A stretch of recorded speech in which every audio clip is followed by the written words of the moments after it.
What's good, YouTube? This video is going to be about the prison of opinions. As the great DMX once said on Dr. Phil Fix My Life, if I believe you when you say I'm great, then I'll believe you when you say I ain't shit. True words indeed. All the more true for those of us who believed in the people that were most important to us, but were never called great, or who were manipulated by the people who understood the power of their opinions over us and sought to abuse it.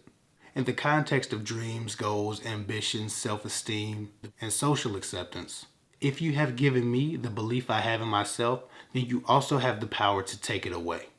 Seeking validation is a true happiness killer, and it's a dream stopper. It's often the breakdown of self-esteem.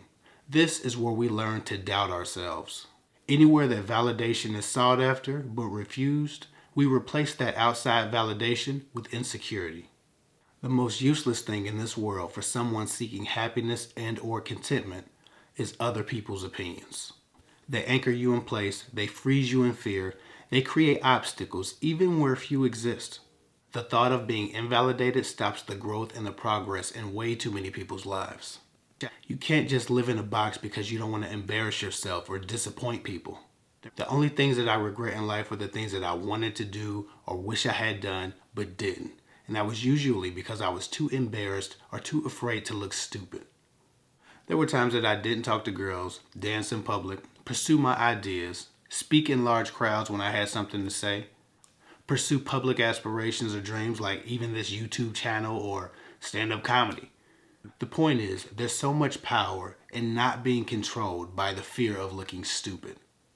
One of the craziest things about anxiety and the fear of looking stupid is nobody is thinking about you.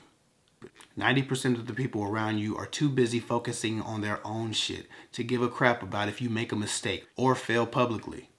And even if they witness you humiliate yourself, they'll observe it, be entertained for a small moment, and then go back to focusing on their own shit. We always imagine everyone sitting around just judging us all day, thinking about what we did stupid. That's just not the case. People are distracted by their own lives. No one really cares if you embarrass yourself talking to a girl or a guy, or saying something stupid, or dancing badly, or any other fear-inducing social activity for that matter.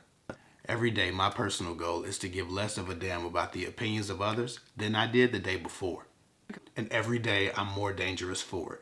I'm more unstoppable because of it. And listen, just because somebody yells they don't give a fuck or they stick their middle fingers up in pictures doesn't mean they get it. It doesn't mean they are free from the opinions of others. Again, those who really don't care have no need to make a display of it. They just live their lives. They just live free. Your freedom is challenged when you overvalue the thoughts of others. It's almost like tying weights to your mind if you keep critical voices around. Even if they mean well, some people keep it real when they should probably keep it quiet. Because they don't understand what's real for them isn't real for you. Their doubts are their limitations, not yours.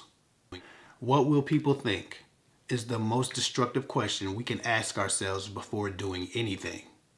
But for many, it's the first question. Brilliance and passion are very uncommon traits, but not because people don't possess them, but because people hide them. Afraid to fail in front of their critics or the critics they imagine.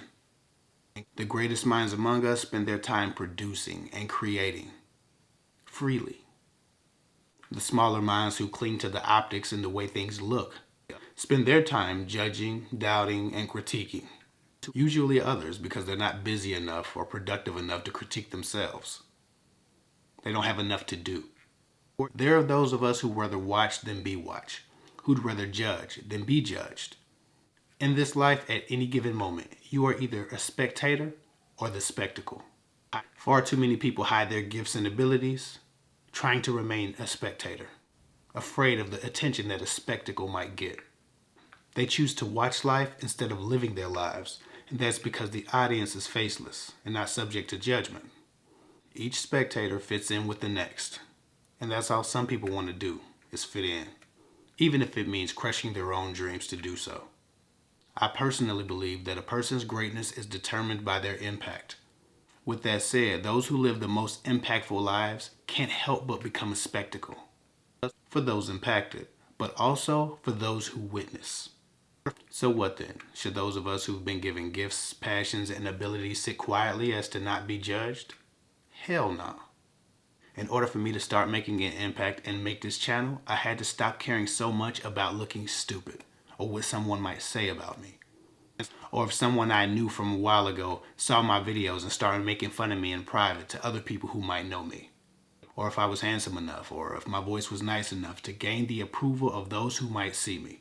I was worried about that for years. Too many of us adults are still living to impress our parents and our spectators instead of ourselves. And for many of you, those might be the same people who taught you to doubt yourself, who crippled your opinion of you and substituted their own. The only person's opinion who should matter is yours. In fact, there should be a very small circle of people around you whose opinions matter at all. That should be an exclusive group of people, not the world. Only the people you trust, and even then, their opinions shouldn't really stop you from most things. The opinions expressed by those closest to you should always be protective in nature, not necessarily judgmental or critical. Understand something though, even then, their opinions are limited by their fears. Even the well-intentioned place their limits on you. Their fears, their failures, their anxieties, their self-doubts. So with that said, I'm not saying don't seek wise counsel or don't learn from people or don't listen to the most experienced. I'm saying be very careful about the energies you absorb in the form of advice and criticism. Some people don't want you to win simply because they aren't winning. And you winning by comparison makes them feel inadequate. Don't let anyone place their limits on you. And that's through judgment, through criticism, through advice. People will seek to stop you from doing the things that they've always been afraid to do. Some may even tell you you can't, or you won't, or that you're not good enough. Fuck what they say and what they think. You decide who you are. So go out and do your thing like only you can do it. Love and respect. I'll get with y'all later.